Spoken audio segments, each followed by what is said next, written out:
আমার হিন্দু বাড়ির মানুষরা বলে যে একটু ফালতু ফালতুটা গান না। ঠিক আছে, ঠিক আছে, এটাই পশ্চিমবঙ্গ। আমার চাচিরা আমাদেরকে বলে যে এক লাইন এটাই গাও না। আমাদের মঞ্চে আছেন তৃণমূলের সাংসদ সায়নী ঘোষ। একবার জোট করতে দেওয়া যাবে। আমরা ডাকে নিচ্ছি সায়নী ঘোষ মহাশয়কে।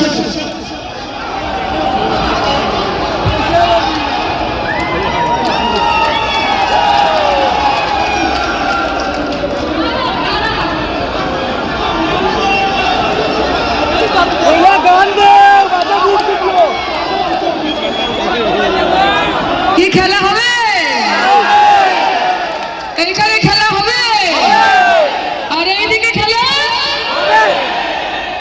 আমার তো মনে হচ্ছে যে খেলা হয়েই গেছে। এখানে তো মনে হচ্ছে সায়নী ঘোষ না এলেও আজিজ ভাই এমনি জিতে গেছে। আপনারা কি? আপনারা তো প্রত্যেকে বড় বড় খেলোয়াড় দিতে, আর আপনারা তো প্রমাণ করে দিয়েছেন যে যতই নারো কলকাতি সাউথ কোরিয়ান মঞ্চে পৌঁছে গেছে। হাওয়াই চটি, হাওয়াই চটি, হাওয়াই চটি। আমার অনেক কৃতজ্ঞতা আপনাদেরকে। আমি হাজার হাজার কিলোমিটার অতিক্রম করে এসেছি আপনাদের সঙ্গে দেখা করার জন্য। আমি এসেছি আপনাদের সঙ্গে দেখা করার জন্য। সত্যি যদি না আসতে পারতাম তাহলে আপনাদের বিশ্বাস সায়নী ঘোষের মেয়ে যে আপনাদের সাথে দেখা হলো না। তাই আপনাদের সকলকে বলি যে এই যে ভারতীয় জনতা পার্টি মানে ভারত জ্বালাও পার্টি, মানে এই যে বিজেপি অর্থাৎ ভারতীয় জুমলা পার্টি, এই যে বিজেপি মানে যারা ভারতকে দুভাগে ভাগ করতে চায়, হিন্দু মুসলমান, ইন্ডিয়া পাকিস্তান, শ্মশান কবরস্থান ছাড়া যাদের মুখে কোনো ভাষা নেই, তাদেরকে পগার পার করবেন কি করবেন না? তাদের জামানত বাজেয়াপ্ত করবেন কি করবেন না? আর বলি এই কংগ্রেসকে যে তুমি চলো ডালে ডালে, দিদি চলে পাতায় পাতায়। রানু খানকে পিটিন বলার আগে নিজের ইতিহাসটা একটু দেখে নাও কাকা। তুমি কি টিম? তুমি এ টিম? তুমি সি টিম?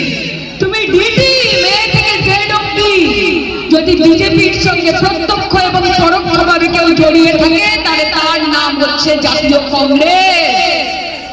তাই এদেরকে একটাও ভোট নয়। বিজেপি আর কংগ্রেস এরা তৈরি করেছে জগা খিচুড়ি। এরা তৈরি করেছে জগা খিচুড়ি। সাউথ কোরিয়ান এবং বরাকের মানুষের খিচুড়ি দরকার নেই, তাদের দরকার পোলাও। এবং তার জন্য কাকে রাখতে হবে? কি হচ্ছে বাবু? বসে যাও, দেখতে পাচ্ছ তোদেরই তো লোক। বসে যাও, এই তো দেখতে পাচ্ছেন, এই এখানে, ঠিক আছে তো? এইখান থেকে, ঠিক আছে তো? আমার নেত্রী আমাকে বলেছে কাউকে দুঃখ দেওয়া যাবে না। ওইখানে দেখতে পাচ্ছি আছেন তো, ঠিক আছে তো? খেলবেন তো? খুব সাবধানে কিন্তু। কি বলে বিজেপি? কি বলে বিজেপি? বলে সবকা সাথ, সবকা বিকাশ, सबका विश्वास। किसी का विकास नहीं हुआ भाई, खुद का विकास, अंबानी अदानी का विकास, देश का विनाश और गणतंत्र का सर्वनाश। এটাই হচ্ছে ভারতীয় জনতা পার্টির একমাত্র মডেল। আর যখন কিছু পায় না তখন হিন্দু মুসলমান, তখন শ্মশান কবরস্থান, তখন ইন্ডিয়া পাকিস্তান, তখন হিন্দু খতরে মে। আরে তোমাদের 300 দিনের বেশি এমপি, তারা প্রত্যেকে হিন্দু। 2000 এর উপর এমএলএ, তারা প্রত্যেকে হিন্দু। দেশের প্রধানমন্ত্রী হিন্দু, স্বরাষ্ট্রমন্ত্রী হিন্দু, প্রতিরক্ষা মন্ত্রী হিন্দু, অর্থমন্ত্রী হিন্দু, বিদেশ মন্ত্রী হিন্দু। আর তাও হিন্দু খতরে মে হ্যাঁ। তাহলে কালকে তোমাদের প্রত্যেকের উচিত পদত্যাগ করা, কারণ তোমার শাসনকালে হিন্দু খতরে মে।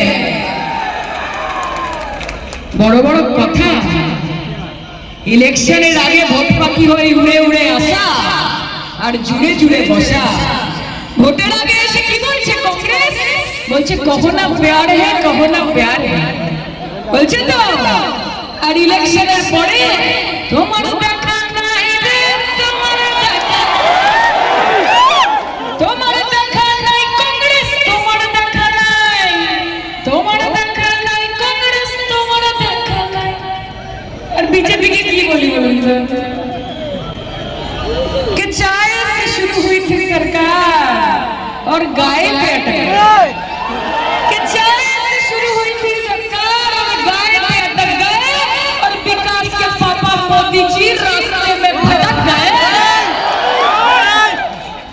कि बेटियां दगा खा रहे हैं, बेटे धोखा खा रहे हैं, कि मजदूर जहर खा रहा है, किसान गोली खा रहा है, और अंत भक्त है जो घर में बैठ के सोशल मीडिया पे वाह मोदी जी वाह क्या এইভাবে দেশ চলবে? এরকম দেশ চান? বিভাজনের রাজনীতি চান? উন্নয়ন চান? পরিবর্তন লাগে না লাগে না? উন্নয়ন লাগে না লাগে না? তাহলে পরিবর্তন আর উন্নয়ন যদি লাগে, তাহলে মমতা ব্যানার্জি তৃণমূল কংগ্রেস লিডারকে চুজ করতে হবে ঠিকঠাক। যার পেছনে দাঁড়াবেন, বাঘের পেছনে দাঁড়ালে বাঘের বাচ্চা হবে, আর গাধার পেছনে দাঁড়ালে গাধার বাচ্চা হবে। বাংলার বাঘিনী মমতা ব্যানার্জি। আর শুধু বাংলা কেন, এই মঞ্চ থেকে দাঁড়িয়ে বলে যাচ্ছি, আপনাদের আশীর্বাদ, আপনাদের দোয়াতে মমতা বন্দ্যোপাধ্যায় পশ্চিমবঙ্গের চতুর্থবারের মতো মুখ্যমন্ত্রী হবে, এবং আপনাদের আশীর্বাদ ভরসা দোয়া থাকলে আগামী দিনে দেশের প্রধানমন্ত্রীর নাম মমতা বন্দ্যোপাধ্যায় এবং তার ক্যান্ডিডেট রানু খান। কাজে দিদি যদি প্রধানমন্ত্রী হন, তাহলে রানু খান কোন জায়গায় পৌঁছতে পারে সেটা আপনাদের থেকে ভালো আর কেউ জানে। তাই ওনাকে জেতান, জোড়া ফুল চিহ্নে ভোটটা দিয়ে জেতান। ঘাসের ওপর জোড়া ফুল, ঠান্ডা ঠান্ডা কুল কুল জিতবে শুধু তৃণমূল